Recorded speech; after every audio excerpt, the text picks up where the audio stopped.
It's 1989.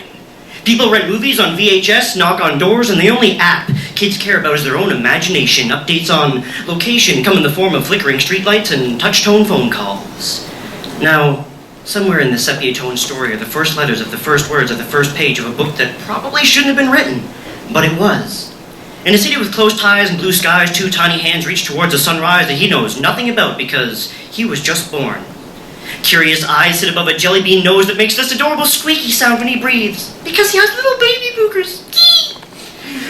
A little tongue pokes out, arms wave and fingers curl, but he doesn't kick, or wiggle those tic-tac-toes because both of his legs are broken. Congratulations. He's a medically mutated, mangled, mutated little baby boy.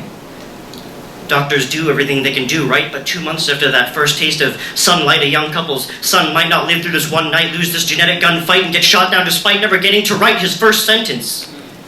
So it's 1989.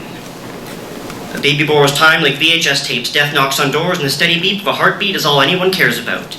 Life expectancy, 13 weeks. Expectation becomes fear, fear becomes denial, almost reality, but after a while turns into hope. Because now, it's July 1990, and a young couple sings happy birthday to a broken miracle they decided to name Alan.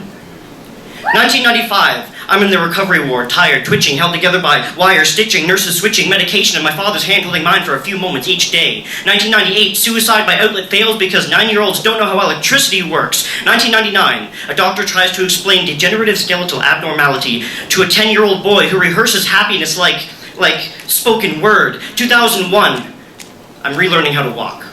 2002, I write poetry for the first time, and as a publisher shakes my hand, I realize broken doesn't mean powerless. 2005, a high school coffee house is the first time my words actually make somebody tear up. 2006, I'm relearning how to walk.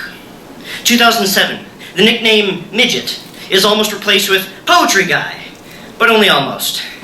2012, pain gets the best of me, and overdosing a second time starts to corrode who I am, so I try so hard to replace pills with poetry. 2014, I'm relearning how to walk. 2015, I'm watching people talk on a stage at my first poetry slam.